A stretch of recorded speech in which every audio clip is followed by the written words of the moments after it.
Hello everyone, the following video deals with the changing of the clutch on this Volvo. Now I assume you have some knowledge, but you just need some guidelines of how to go about it.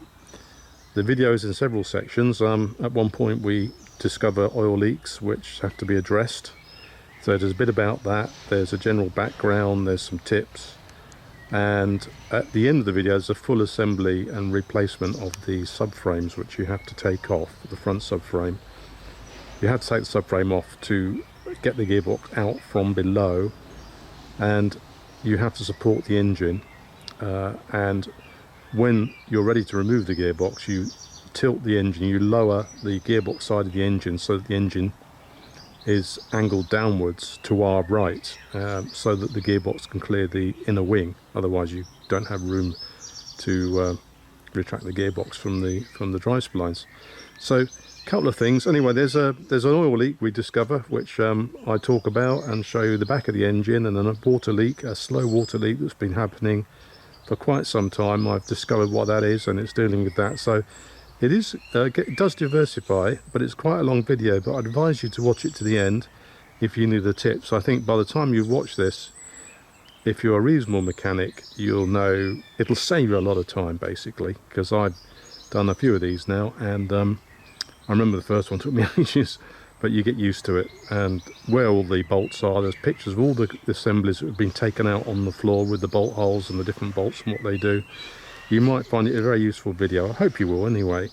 Now, what I did, when I went to bleed the clutch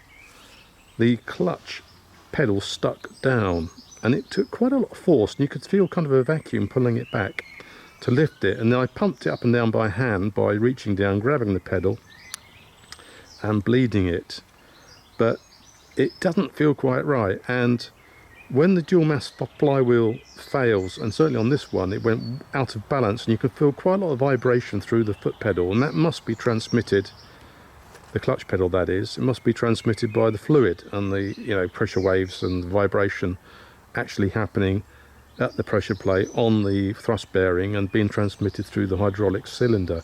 We changed the hydraulic cylinder in the slave, but the master is iffy, and I think reading up online about sticking clutch pedals on Volvos, it's quite common. And I think what's happened is that the vibration has worn away something in the clutch master cylinder. So the clutch master cylinder is located underneath there. So I've just ordered a new one because it was working fine, and then when I came in and drove it again yesterday, I took it out for a long test drive, fine, it was sticking again. It was just the pedal sticking down, and it is a master cylinder fault, because I just know it is. So I'm going to do the master cylinder in a separate video. That's the next job. Anyway, if you watch the video, I'll be very grateful. Leave me a like, and you see down the bottom right hand of the screen, in a moment will appear a subscribe button. If you could subscribe to that, that would be great. And also leave me a like or a comment. But yeah, I hope you find it interesting, and it does jump about a bit, but there is a full assembly at the end, so you can skip or scoot, but you might miss some gems along the way. Thanks for watching, and here comes the rest of the video. Alright, so we're looking at the front of the gearbox, well, I say the side of the gearbox that goes to the engine side. We've got our new clutch slave cylinder fitted as described. Now I've just colour coded these holes. You can see, if you look at this now, when you come to undo yours and remove from the engine, you can see where all the bolts are. Okay, so have a good look at that, and then make sure you've taken them all out. Okay, and the red ones like that are threaded, so they go in from the engine side, and the yellow ones are bolts that go in from the gearbox side. Okay, and I would they're all slightly different, or some of them are, so it might be best to put them in a bit of card or number them according to that diagram. But they're the bolts you're going to take out to remove your gearbox. Now the ones around here, these two, are very difficult to get at, and on this model, which is the C30, I had to remove the cover from the catalyzer, little M7 bolts, remove the cover, undo the turbo, and push the cat and the turbo back together to get access behind here to get these bolts out. But leave one bolt in until you've finished, presumably one at the top, an easy one, because actually when all the bolts were out it almost dropped off. It came out very easily. And I suspended it from the top like this over the bonnet of the car, and then when the gearbox was away I just had a longer rope on this. I just lowered it down onto the ground, okay, and that was that. So there's your bolts. That one down there is for the engine mount, so that's not part of the bell housing. Right, there's a view of the end of the engine, the clutch end of the engine. What we're going to do next is change this 85 by 105 by 8.8 oil seal. It's not leaking, but I'm going to change it anyway since I'm in here. They're about £20 each, or $20. I'm just going to drill a hole in here, a small pilot hole, put a self-tapping screw in, and then get a screwdriver and lever the seal out. And I'll show you putting the new one in as well. But that's what it looks like. Engine is obviously suspended from above, otherwise it would come crashing down because it's only held up on the chassis at the other end. But this has all been washed out with brake cleaner because it was full of dust and crap from the old clutch. After you take the bell housing off, the gearbox, the starter will push out if you want to do anything to the starter. So anyway, I'll do the filter next. So there's the Cortico seal for the flywheel end of the crankshaft. It comes with a cover to go over the boss to enable you to slide the seal over the edge lip of the end of the crankshaft without damaging it. There's full instructions in here. Read them. Don't put any oil on it. And that's the part number if you need one. It's an 85 got me going now, 85 by 108 by 8.8. As far as I know, they're only made by Cortico. You can buy them cheaper in Poland or Lithuania if you have time to wait for them. They are about £20–25 in this country, in the UK. Well, here we are under the engine, and I'm just going to show you where this water leak is. To orientate you behind the engine, there is the crank pulley, that bit there. Crank position sensor. Oil pan leaking all around the seam. I've ordered a new one for £22. They seem to be, you can buy oil plus oil pan as a kit, which is strange. So I'm going to drop the pan later and do that. But at the moment I put the bolts in to the bell housing. You'll notice there's no hole, no bolt in that hole, and no bolt in that hole over there for some reason. There's some bracketry and things I've removed from here, but this, you can see a drip just here perhaps. Behind, that's the water pump I believe, with the timing belt there, auxiliary drive belt there, water pump I believe, or just a block, I'm not sure. Anyway, this pipe, you can see, can you see that pipe? I'm hoping this is in focus for you, but you can see this bloody metal plastic trombonery thing. There's a manifold here, pipe here, that's the drain plug, which I've lost at the moment, I need to find. Another pipe going off to somewhere else, a heater or whatever, I'm not sure. And then in here, it leaks. It was weeping, I could see it had been weeping for a while, and there'd been a slow water leak for some time. And if I pull that out, you can see, oh, a load of water's come out, hope that didn't rip on my lens. You can see there's an O-ring supposed to be on here, which was there.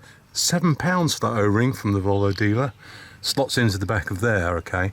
Now the problem is I can't really reliably line this up because this rigid pipes go all the way up there. There's a fastener here for them onto the block, and there's another fastener just up there onto the block. And then the pipes go all the way around the side of the engine. You can't push them back, so I've got to go to the top side of the engine and undo the assembly that this is mounted onto so that I can slide the whole thing back neatly and slide it back in with the O-ring. And incidentally, the O-ring that was in there had a nick in it, so whoever changed it or put it together originally had a bit of a problem with that O-ring. But I've never seen an engine where it's necessary to have all this trombonery going on. Crazy. But that's it. Hopefully that's in focus. I can't bloody tell if it is or it isn't. So anyway, that's where the O-ring goes, on that part which slots in the back of the block, and that's what's been leaking. So there you are, there you have it, and you can see that the sump is kind of leaking all over. It's not the crank pulley on the front crankshaft seal. It is definitely the sump's leaking, and I think the oil's just been blowing back this way. You can see down there as well. So there you go. Give you another view of it, just have a peruse the sheer mechanical unbeautiness of it all. Yeah. So that's the power steering pump, which is the same as an S40. You can get that power steering pump for about 40 quid from a breaker. That one is from a breaker because the pump failed a few weeks after I got it. And you take the inner wing and the headlight out, and then you can change it. It's quite good. There's the what do you call that, accumulator for the oil pressure to give you smooth power steering, with a very easy to change the steering rack on this one.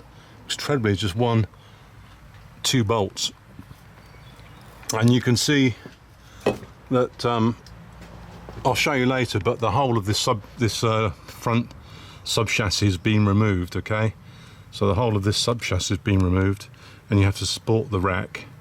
And the easiest way to, I'll show you later as well, but just to mention it now, is the anti-roll bar, the sway bar as the Americans call it, hooks over the steering rack, and you can't get to the bolts on the sway bar, so you have to kind of wedge the subframe so it's angled down. Then you can unbolt the sway bar, and then the subframe comes away easily, and then you can just hook the sway bar over the top, dangle on its brackets, and put it in the pile of parts that I've got to go back in. I'll go through those one by one, and once you've seen what comes off, you'll know what to attack and where the bolt holes are, and I might even show you putting them back on.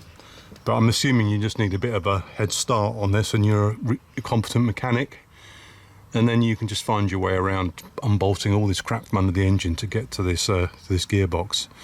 The other thing that I've got is this thing. Look at this battery. 2010 car, this is now 2022.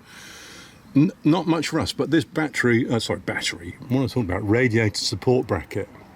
It's called various things, but it is rotted through. It's rotten as a peach, basically. And you can get it from the Volvo main dealer. I got one delivered to my house from Newbury to Henley-on-Thames for the princely sum of £53 for the bracket, and it goes all the way along the top, and it bifurcates up into 2 support arms which bolt up under the front chassis bump stop thingy bob up there. I'm not really call it, but it's absolutely rotten, so I'm changing that. It's got a brand newie, which is nice because everything is pretty good on this car, but this is just rotten. Clearly wasn't painted properly, but yeah, you can see it's actually just rusted through there. So I've got a nice look here. Look at that, Mr. Volvo. God knows what it does in Sweden with this salt on the roads for about 4 months of the year. It's probably completely disintegrates. I noticed that no one in the UK much sells these, but in Lithuania there's about 10 of them listed on eBay, and Estonia and places like that. So the cars that have been stolen from Germany and taken to the continent, the salt on the road over there obviously has a problem. In Germany they used to say, when I lived in Germany, it was am Morgen gestohlen, am Abend in Poland. That means morning stolen, evening in Poland, because all the cars used to go across the border and get re-registered for a few schlotties to the authorities, and there you had a nice new car from the German, courtesy of the Germans. Am Morgen gestohlen, an Abend in Poland. Well, there's the sump off. I've just given it a good wash with some brake cleaner.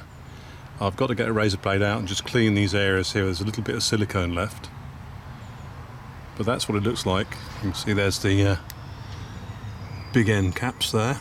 Very compact little engine actually, not bad, eh? So, aluminium. Everything seems fine. I just rinsed that off, and there's the oil level detector probe sticking down there in the middle. Now, if you ever wondered why when you change the oil it's instantly black, I did decide to drain the oil in the end, and I let it run until it stopped running. But just look at the inside of the sump pan. There's a good, I'd say, half a litre of oil in there still left over. So when you put your new oil in, I don't know why the dipstick, or sorry, the drain plug isn't at the lowest point. You know, if you had a sloping pan with a drain plug at the bottom, all that oil that remains in there would be changed. So yeah, when you change the oil, but you can see along the periphery of this thing where it's been leaking, it is only goo. And I don't know if the sump has been off before. I guess it hasn't, but it does look a bit odd around where the fixing bolts are, don't you think? So I've got a good old layer of goo on there, degrease everything, put the new pan on, which I'll show you in a moment, and then, you know, it should stop that leak, hopefully. Now this is the stuff. 3-Bond 1215. It's about £30 from Subaru for a tube, a small tube, 100-gram tube. But this is about between, I bought this, I've got a supply of this, you know, several tubes, but last time I bought it was about £8 or £9 for 250 grams. And it's also used by Toyota, so it's widely used. It's very good. So that's my go-to sealing goo. So never mind the stuff you get in the tool shop. Just get some 3-Bond from the internet, because it's what the professionals use. Okay, you can see it there. It's grey, it's gooey, and I touch wood, haven't yet had a leak with this stuff. So get yourself some of that. If you take anything away from the video, get some 3-Bond 1215. So these are all the bits and pieces you have to take off, and I'll just go through them all. You'll work it out. There's obviously the top engine cover, the inner wing from the gearbox side needs to come out. The engine has to be lowered, tilted to one side. The left hand mount or the right hand mount on the crankshaft pulley end is mounted on a support bracket, and that can stay in place, and you just tilt the engine down sufficiently, because once you've taken the bell housing bolts out, you can then by lowering the engine slowly, you can then slide the gearbox out to clear the inner wing, right? So you've got the, as I say, the engine cover, got the gearbox side inner wing, although I took both out because I wanted to do the crankshaft oil seal as well. Now these are the things in no particular order. There's the engine stabilizer at the back of the engine, has to come off. That's what stops the engine rocking back and forth when you accelerate and decelerate. There's a turbo boost pipe, has to come off. That threads through, gets in the way. You can't get the gearbox out without removing it because it goes under the gearbox.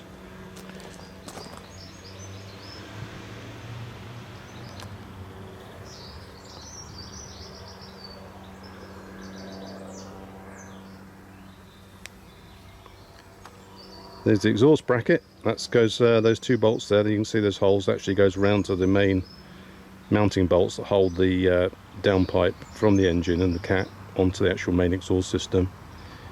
You've got the lower battery box support, which goes over the top gearbox side engine mount with those 4 bolts. You can see there's 4 holes, 2 holes there, 2 holes there, and then the battery box screws on top. So the base of the battery box is this thing here. There's 3 bolts that hold that on. You'll find those easily enough. There's the lower air, there's a top air filter cover. That's the cover of the air filter box. Take the air filter out and take out the lower air filter box. Take out the main air feed pipe, battery bracket, and the battery cover. Alright, so those things all have to be removed. After you remove that lot from the car, you're left with the top support mount for the engine there, held on by these 4 bolts. There's 2 bolts at this end, you can see in the centre of the picture now, and then 2 bolts on the other side. And you can remove those in situ because the engine will still be pulling down, holding the actual mount on that shelf. But the main bolt is this one here. That one is a big bolt.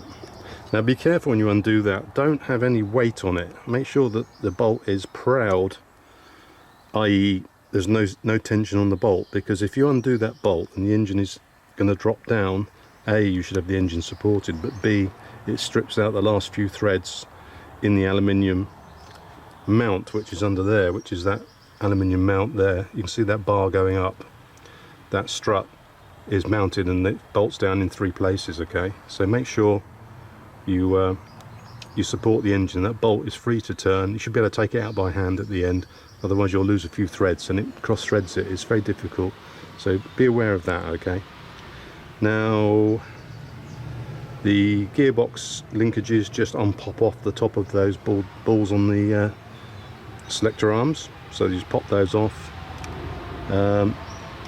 and this is what you're left with basically. All right, okay. Now I supported the engine on there, on that bracket, thinking it would be strong enough, and it was for the engine. But when I put the gearbox back in, I made the mistake of lowering it with the cross support. I've got one of these support mounts here. These parts go on the wing.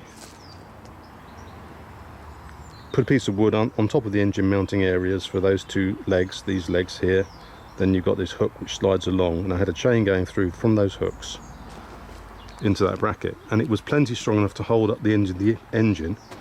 But when I lowered it, there was too much strain with the gearbox on as well, and this aluminium boss broke off, so I had to go down the shed and weld that aluminium boss back on for this mount. This is really just a mount which holds the engine cover. Very thick steel, very strong. Hold on with 3 bolts, one around the back, one here, and one down under there, which goes into that boss, which actually broke off. And when it broke, it didn't come off completely, that broke, and then it pulled up and bent the bracket slightly, so I had to straighten it. So you have to find a way of supporting the engine, but being careful that you could do it the way I did it, but don't rely on that to support anything but just the engine if you do it that way. If not, you have to find something else to hook onto. I thought it was just a lifting hook, and I was in a hurry, didn't realise. No major damage done, because the gearbox was still supported by a sling, a rope sling from the engine hoist. Okay, so once the bolts are out, and it's very easy to disengage the gearbox, it just had it on the sling, and then just pulled it to one side and just lowered it, and it came out a treat. Okay, so that's fine. So it's not that heavy. It probably weighs about 50 kilos, 40 kilos perhaps. It's a one-man lift. If you're strong, you'll be able to do it, but you're going to need some way of holding it up into position to re-engage the actual splines on the gearbox input shaft to allow the gearbox to go home, and slide a couple of bolts in. And I showed you where the bolts were, and that's it really. So it's just a question of reassembly of that lot. That's how you do it.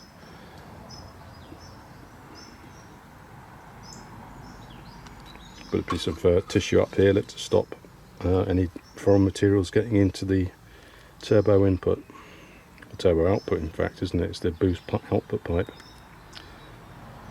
Alright, so there you are. I've changed the filter, changed the crankcase, not the crankcase, the actual the sump pan, oil pan we want to call it. That's been changed. While I was at it, I've changed the drive belt. The cam belt was done 20,000 miles ago, so I didn't need to worry about that particularly. And I can't think of anything else except maybe take a really good picture, because I've got this thing here which is all plugged in properly, and there's one peg there and obviously another mounting peg, and I wonder if it goes on the side of the battery box. This is the pressure sensing pipes for the differential pressure across the cat, just in case it needs to go through a cat cleaning cycle or something, maybe for the engine management. I'm not sure if there's a DPF on this model actually. This is a 2010 C30, but you get the idea. It's not complicated once you know what you've got to take off, and when you get underneath it'll be completely obvious that you've got to remove the subframe. And the only useful tip really is, apart from the obvious things, is to you don't need to support the engine to take the subframe off, and you need to tilt the back of the subframe down, partially disengage it, and then reach inside and undo the sway bar or anti-roll bar, what we call it. Alright, so reassembly is the opposite of assembly. I found the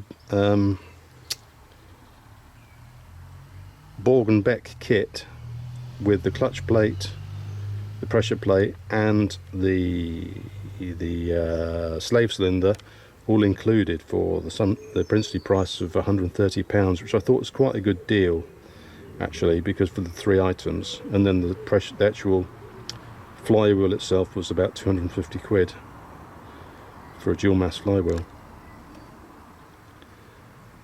So it's really straightforward. I'm not going to do a blow by blow, step by step. You've seen the items, and if you need to know what bolts go where, I've put a guide in for the gearbox bolts. I would be careful with the bolts you take out of the starter to make sure that they go in. They're two different lengths, and you know, if you stop and make notes and put everything in bags, it will save you time later on. I had one bolt missing out of the bell housing, which suggests to me that it's been out before. Probably this is probably its second flywheel. I'll be interested to hear from anyone who's gone for the single mass normal flywheel conversion. Basically they just supply you a solid flywheel without the cush mount between the input side and the pressure plate, well, the friction plate that acts on the clutch disc. I'm not sure how much it denigrates the driving experience, whether it's jerky or whatever, but you know, the idea of the dual mass thing is to give a smoother drive, but it vastly reduces the reliability of the clutch system on these things, especially if you get some oik driving it. Mention no names. My son was driving this for about 30,000 miles, and I understand that if you just drop the clutch a couple of times, it's enough to break the pressure plate, no matter how old it is. So it's a weak part of the design, but you know, if you drive it with empathy, it will last a long time. If you do anything silly, like standing starts, drop the clutch, then you know you're going to be in for an expensive repair. So everything is done. Oh, and I've done the seals on the output shafts for the Driveshaft Oil Seals. I've done. You lever them out carefully, and then carefully hammer the new ones back in with a block of very hard wood, taking note to make sure they go in evenly in a parallel fashion. You know, the axis of the seal is in line with the axis of the gearbox and the drive shafts. Otherwise, if it kinks to one side and you have to straighten it, it'll bend the housing for the oil seal. It's like a steel top hat that goes into the hole, covered in some kind of sealer, and it is a very tight fit. So tap, tap, tappity tap carefully, making sure it goes in evenly, and move your wooden block around. It has to be a hard block and a reasonable 2-pound hammer, something like that. And yeah, when it reaches home, you can hear the note change when you're hitting it. Suddenly you can hear it, just sounds different when, and you can, there's a rim around the outside of the top hat that fits up against the edge of the gearbox casing on the diff, and you shouldn't be able to get your fingernail in there. It should be in all the way around. All right, so that's about it. I'm going to put it back together and get her back on the road today. There's one other thing which I want to show you, which may be of interest if you own one of these. Okay, look, here's the stabiliser bracket for the rear of the engine. You can see the engine sways all over the place at the moment, and you've got 2 bolts that go in there and there with a stud on the end of the bolt, which allows you to mount the exhaust mounting bracket on, which goes onto the stud on the side of the exhaust flange, which is coming up under here. So and then there's just a normal bolt that goes in the side here at the top, so it goes on something like this.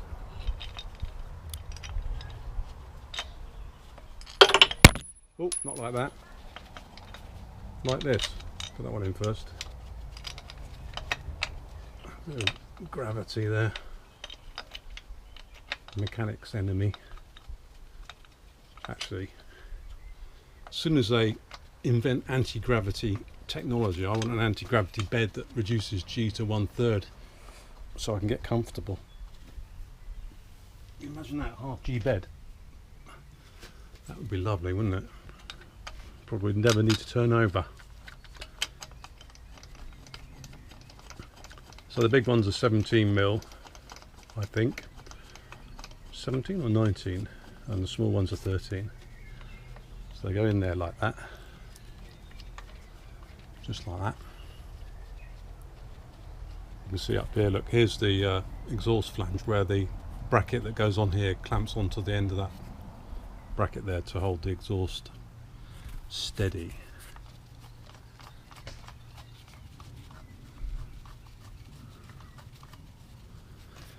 Steady as she goes. Nip up the 13.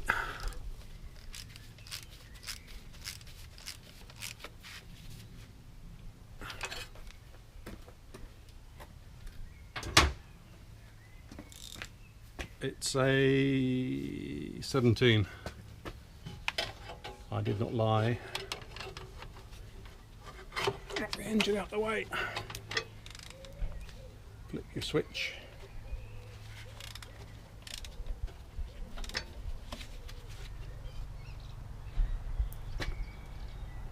Click. Come on. Out you come. And same with this one.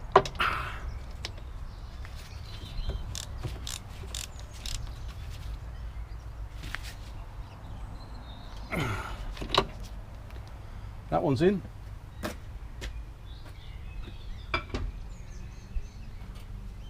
And here's the exhaust bracket, this thing. And it goes on, I think, somehow. I think like, is it like that? Yeah, like that. And then you can see where it's in position. It lines up with this hole in the exhaust just there, up there.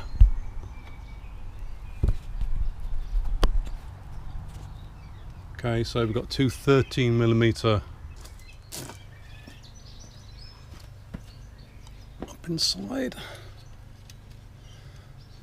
there like that, and then on the top one like that. No washers, it's got built-in washers, flange nuts, nice bit of flange. Now what I'm not sure about is I haven't put the turbo boost pipe back in yet. I hope the exhaust is not going to get in the way, so before I bolt the exhaust down, that turbo boost delivery pipe delivers air from the turbo to the intake on the EGR needs to go back in place, and I haven't got a clue where it goes. I can't remember at the moment. I've got a mental blank, but we'll get there.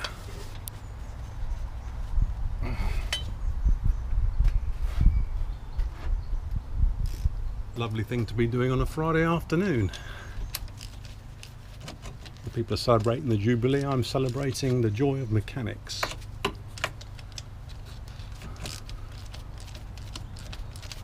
But the old Swedes didn't like using a Volvo engine. You can imagine the Swedish mechanics going, oh, I'm going to work for Saab Aerospace or something worthy, rather than shoehorning a Ford unit into my marvellous design.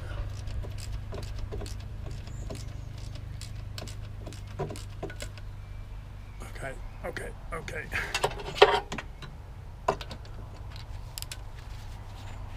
Right, give it a quick nip up. Right, I'm missing a socking great bolt to go through this bracket. This is the engine sway stabiliser. Goes into the chassis, opening there, and then in there. I'm going to have to leave the engine forward to get that in, aren't I? Should have put that in first, but we live and learn. Right, will this go in? We ask ourselves. Probably not. I've screwed up again. Oh no. Maybe I haven't. There you go. In she goes, and the bolt goes through there. He says.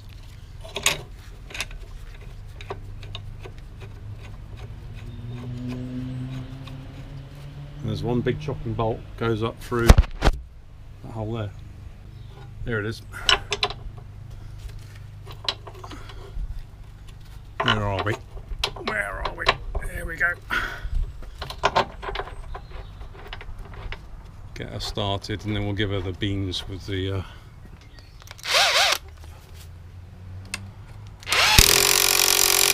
click. Click. Rusty in there, mate. Give that a lick of paint.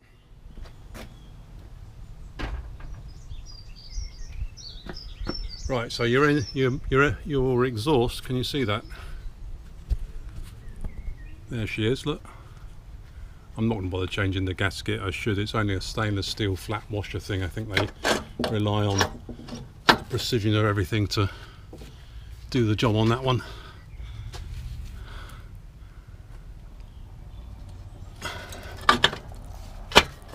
They are like that, just like that, and there's two copper nuts. They had no washers on them, but I'm going to go and get some washers. stainless steel washers going on.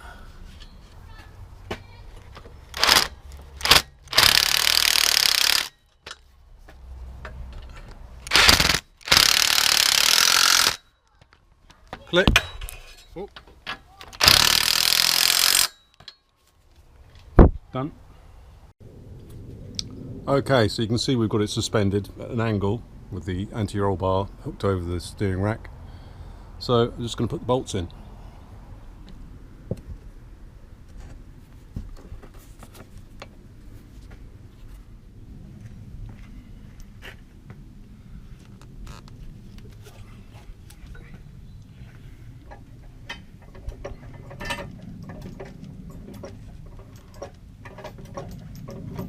Raise it up a little bit, swivel it around back a little bit without knocking the camera off.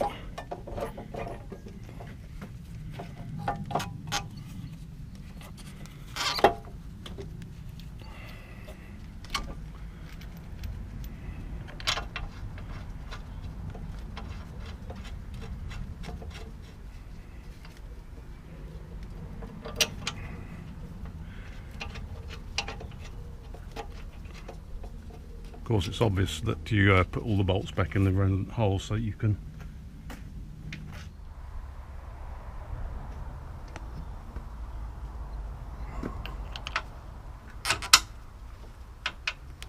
get in there, you bugger. That's 3. Turn this down slightly.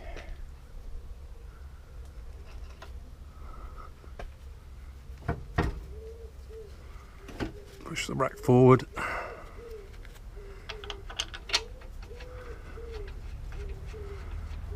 Right.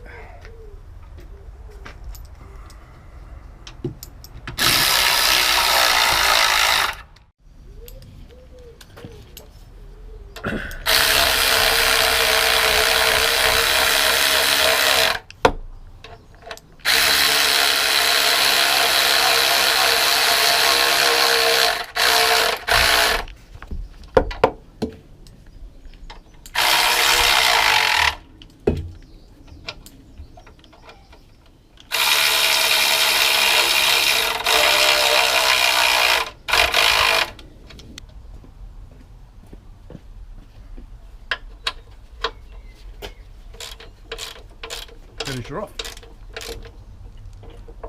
Click.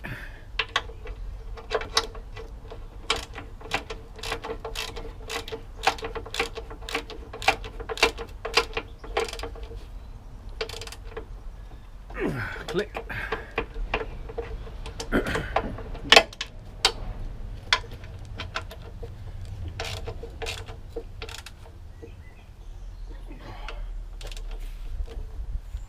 Click, and one more.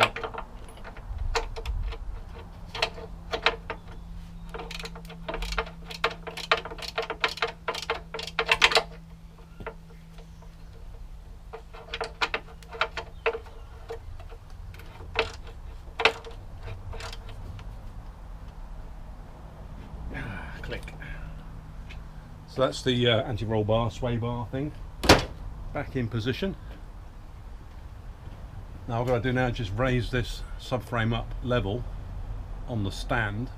I can't let it down to do that, so I'm going to have to manhandle it somehow. Should be entertaining, because it does weigh quite a bit.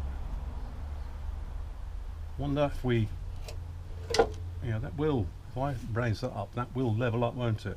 I think it will. So the name of the game will be to get some of those front bolts in, I think, without dropping the bloody subframe. There you go, nice and easy.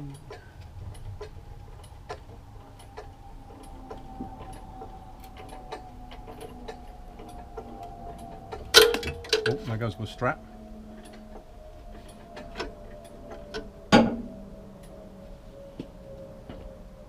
That's against there, nice and tight now.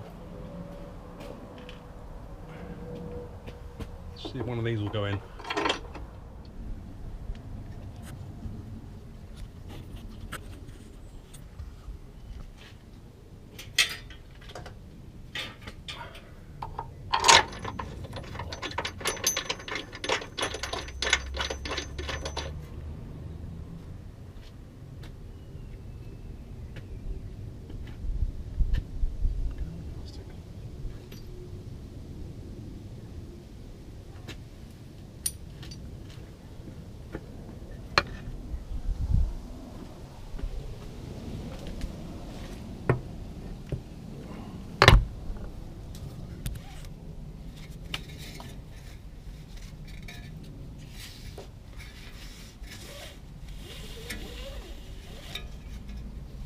Moving the strap out of the way.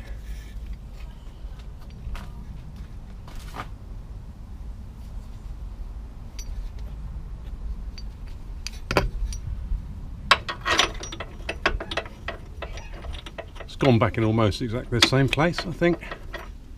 A bit of fine adjustment in a minute, I think, before I tighten her down.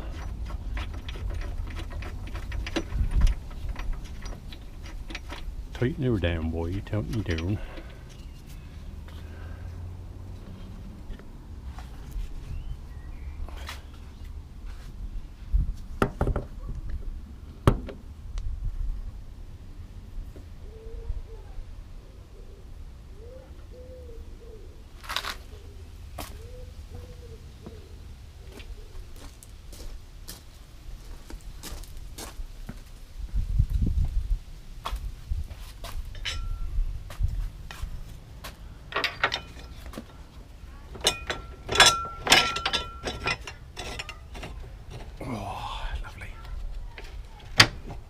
Oh no, not in. Spoke too soon there. Oh. Have to get a ratchet, something to line that hole up with. I wonder if these things in the body are alignment holes. What do you think? Answers on a postcard.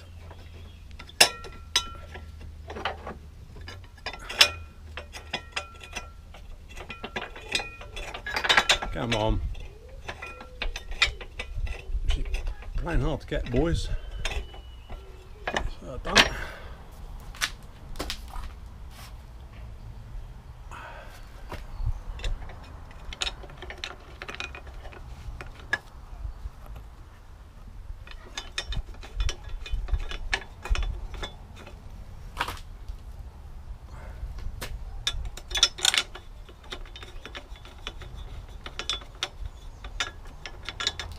Whiz those up with the nut buster in a minute. Just for a minute.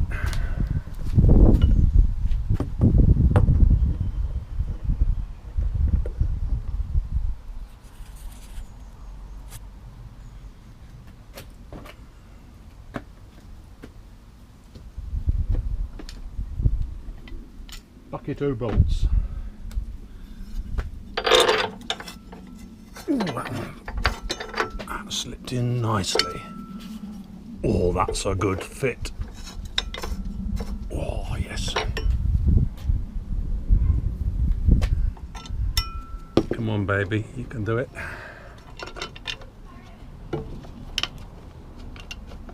Lovely. Lubbington, Jublington. Right now, I'm going to tighten this up slowly and see whether that lines up properly or not. Before I get carried away. What size would you say, 16 or 18? No, not 16. Oh, not 18, 20 then.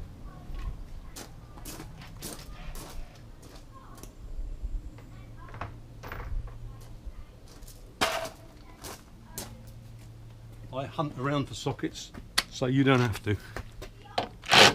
No, 22. Oh no, 21 boys, 21. I hunt around for sockets so you don't have to. Because I'm nice like that. Right, we're looking to this line up precisely. I'm looking through the gap there. And it's a little bit that way at the moment. It's too far that way. I'm just going to check the other side.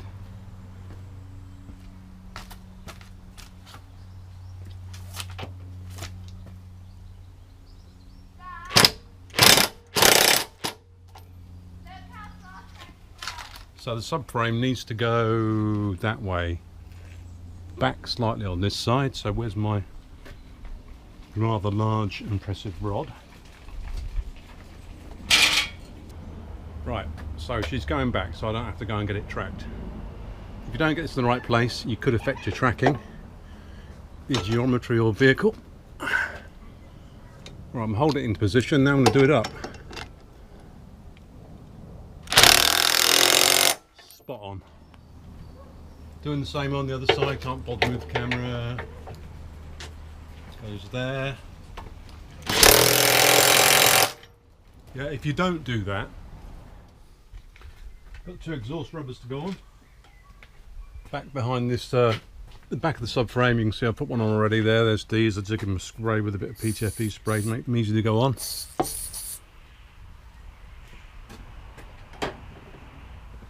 Bit of starters, as they say. Just slide them over here with a bit of force. Turn them round, bring it back, line up the hole, and push and pull it onto over the knob end. There you go, lovely. So that's both of those done. Beautiful.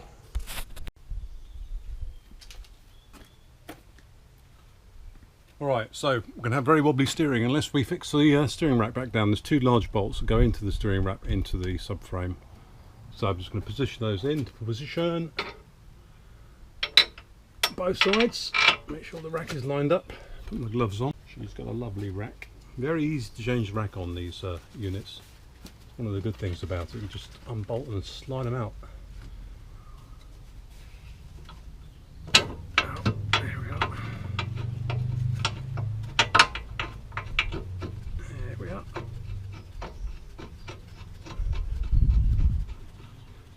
This is a 12-year-old car, so not doing badly really.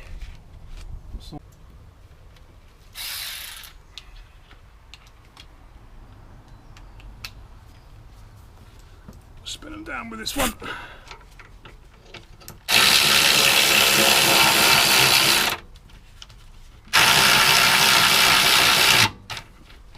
Lovely. Going to do the other side. You can listen to this one. It's an audio experience.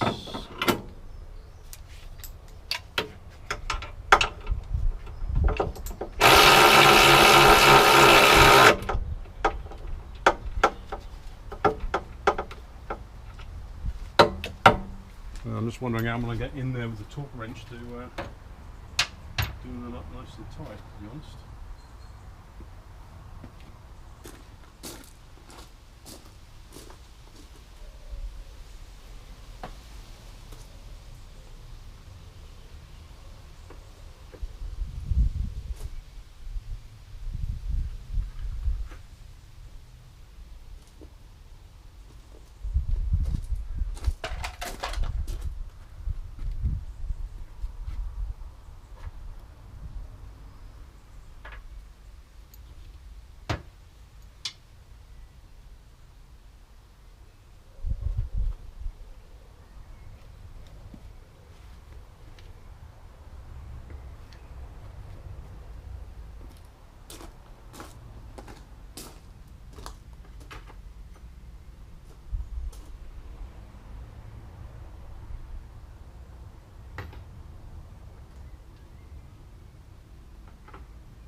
You can get that on there with the short extension, can't I?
going with 15 long today.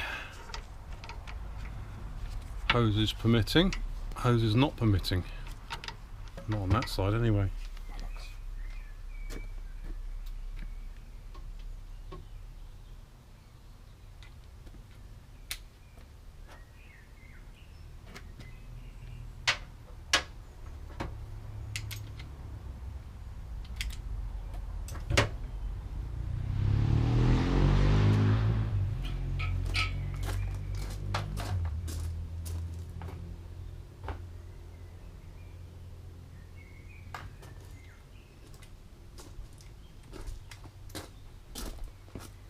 Yeah, we've gone from ½ inch with a 3/8 converter to get onto the, and it's not even 15, is it? It's 17.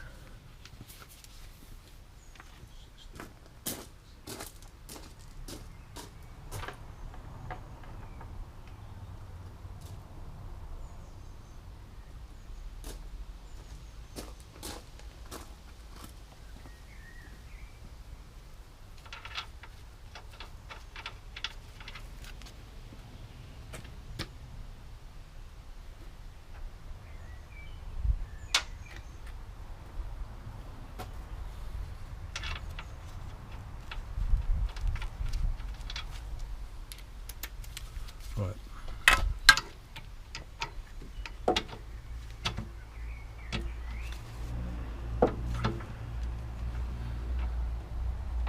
This fucking thing, the clicking.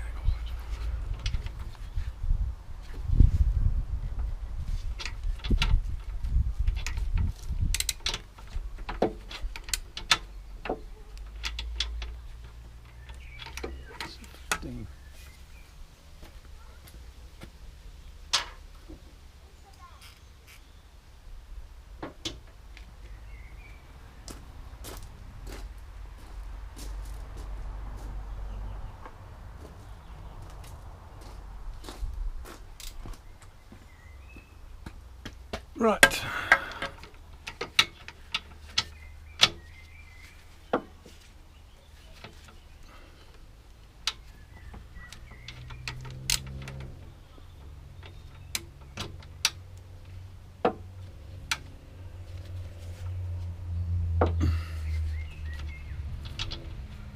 Swing room on this thing.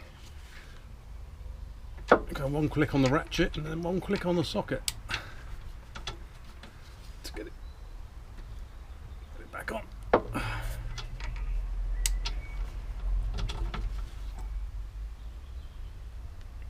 I do not want this coming loose.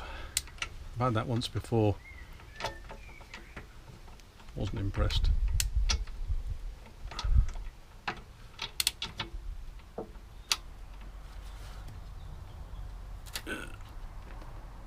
Click. Just going to swing the other side. I've got even less room on this side. I'll go for a short one, I think. How can I?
Okay, so the rack is down.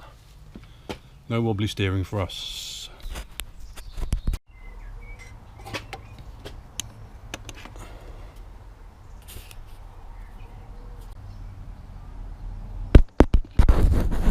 Right, we're on the side of the cat now. This is the bolt we took out to move the cat to one side. We had to take this bolt off the catalyzer mounting bracket. The cat bracket, as it were. And the reason we had to do that was to get this bolt out from up here. There's a bell housing bolt up there which we had to get out. So I'm just bolting the cat mounting bracket, the stabilizer bracket for the catalyzer, back in position. Okay. I can't do it both. I can't, can I? No, I can't. But you can imagine me tightening that bolt up, can't you? Yes, you can. Alright, we're putting the small bolts, small 8mm head bolts, back into the cat heat shield. Goes in there. I need two hands to do it, but there's a series of these bolts we took out to allow us to get to that bracket, which allowed us to push the cat to one side to get that bolt out of the bell housing. So we're going to put all these bolts back in this catalyzer heat shield.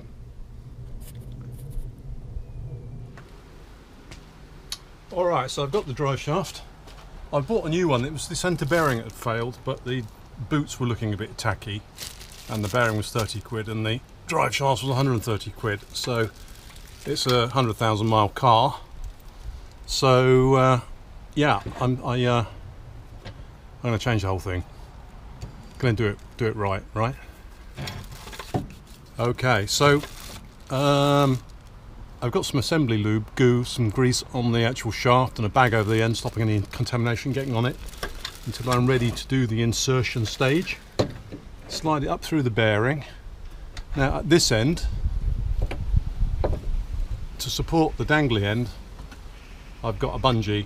I'm just going to hook it around the end of the shaft and then suspend it on the spring. That way it should be easier, I'm not saying easy, but easier to handle it.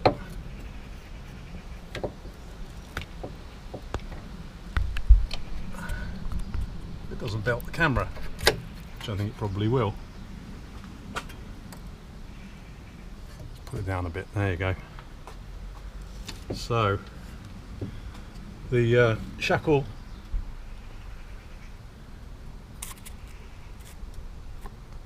for this bit, the actual centre bearing support is on, so but I've undone it as far as it will go so the bearing will slide through. So I'm going to put a bit Dr. Tranny assembly goo. Not really a PC title, is it really? But you get the idea. It's what they assemble trannies with. Clean finger. I'm going to give it a little bit up on the seal, a little bit up the hull on the bearing, and a little bit on the splines. It'll all dissolve into the gearbox oil. It's for assembling gearboxes, this stuff. It's great stuff. It holds your needle rollers and your bits and pieces in place while you do the manipulation. Right, I'm just going to have to move that bungee back, otherwise it's going to clobber the camera. So this is perfect. This is all for you. There you go. So line her up, slip off the old bag. Now this will go straight in or it'll be a pain in the arse. We just don't know at this stage. But you have to get it lined up as best you can.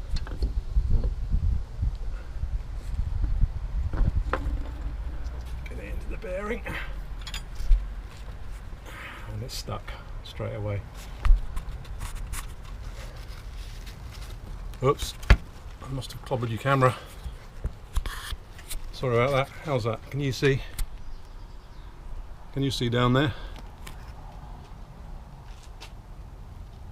Just about. I might move the camera actually because the action's somewhere else now.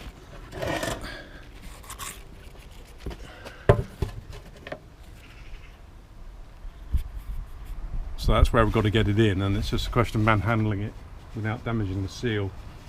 You're okay as long as the centre bearing is engaged, and you need to push line up and push. I've got the spline jack.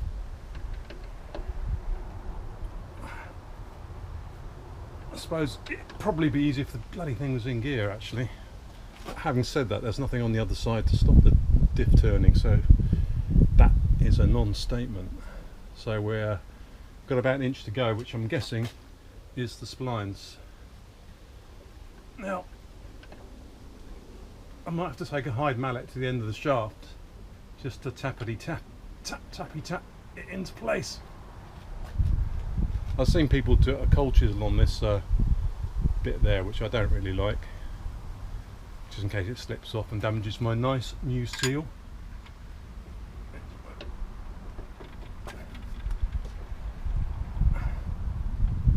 It won't turn. Oh, it will. There we go. She's almost there. I think that was the splines going in.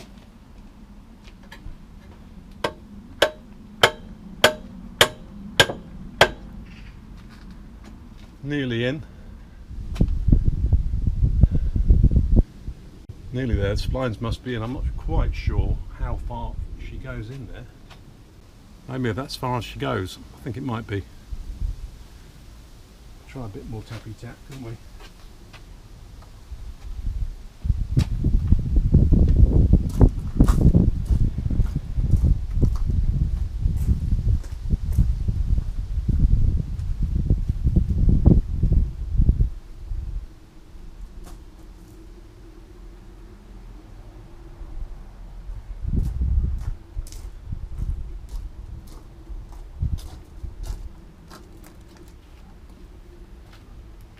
A bit more of a tap.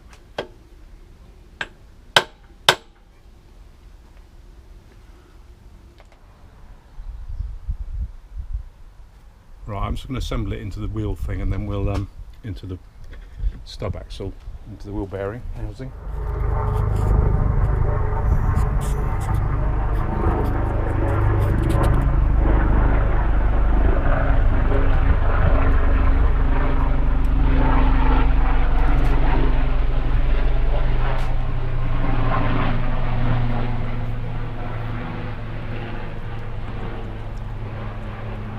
Okay, she's in.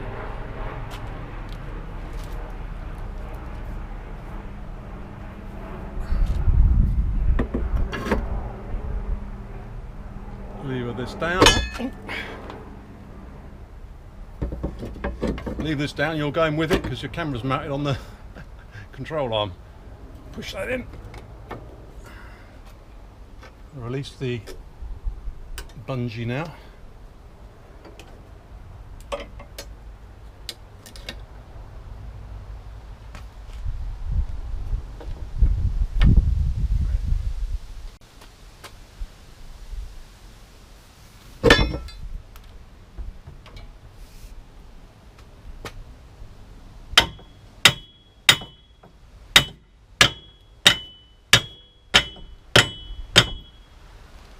Okay.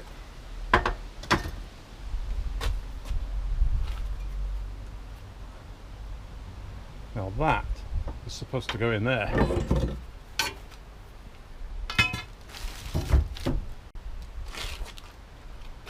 Where's my big Jimmy?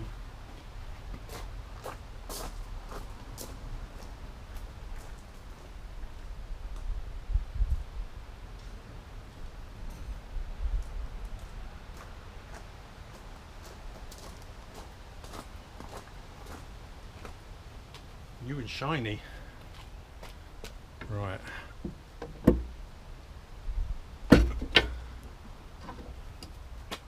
There we go. Get in there, you.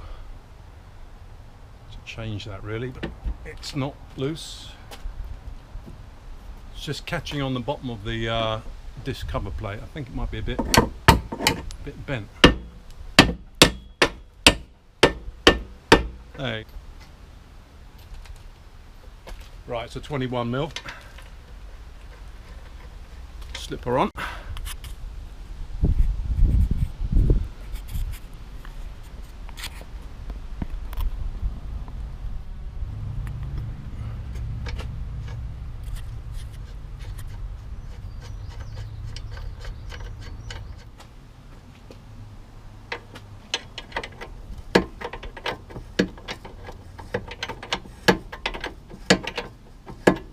Now sometimes at the moment the ball joint is swivelling inside the lower control arm, so we really need to put some weight on it. So we're just going to put, obviously not going to tip it off the ramp or anything like that, but just give her a bit of support underneath the ball joint. Put some weight of the car on it, and hopefully that's enough to stop that lower swivel joint swivelling in the socket rather than tightening on the nut. Okay, so we've got some weight on there now, and that's done it.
Need a bit more leverage on this, so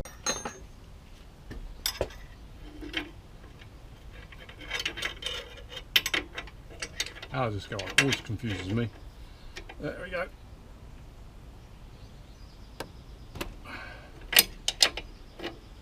Holding it like that, basically.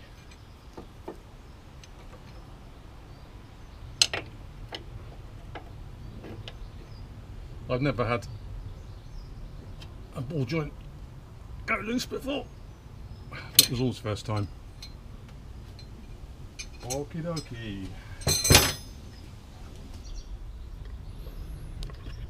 Right, I've got this brand new bolt, comes in the drive shaft kit. Goes in the end of the drive shaft. I'm going to spin it up with the nut gun.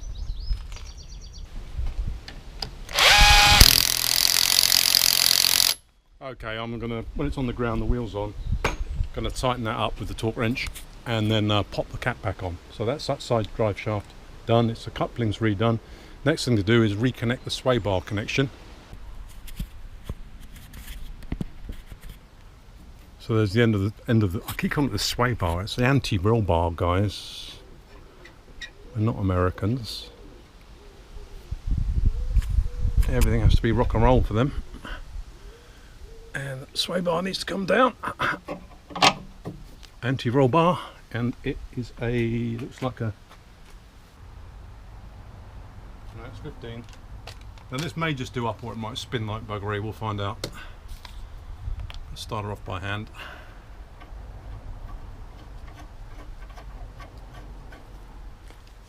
Get the grips, get a grip.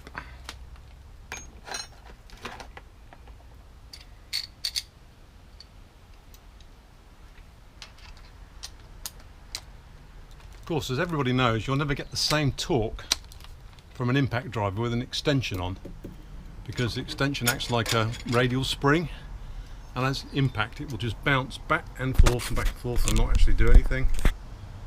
So yeah, don't trust the tightness when you've got an extension. It's not gripping. I want these bloody tight grips. It's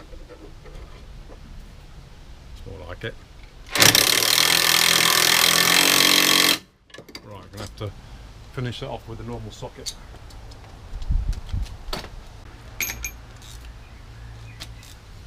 There we go.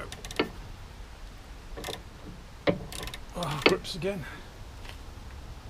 What did I tell you?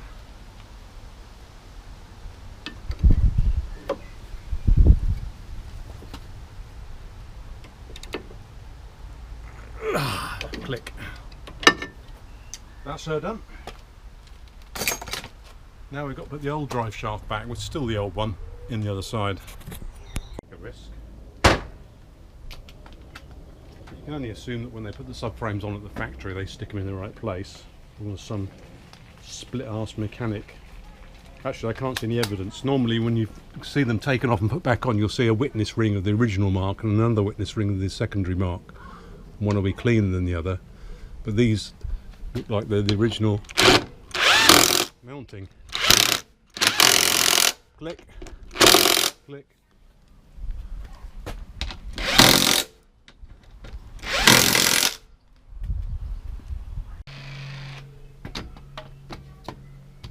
Ah, it doesn't fit. It's gonna have to be a hand job.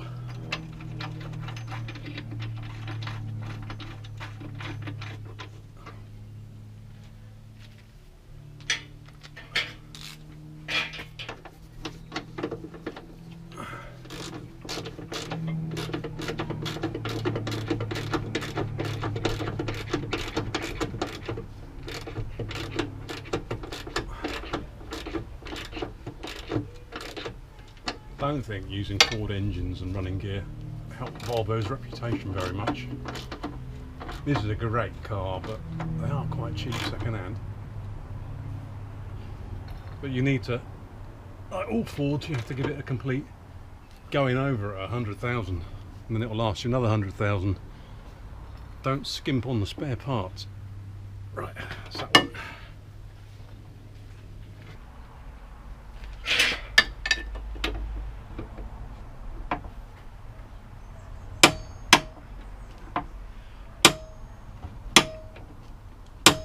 That's it. That's lovely. Same size bolt doing the same job, so they get the same torque in my book. What do you think about that?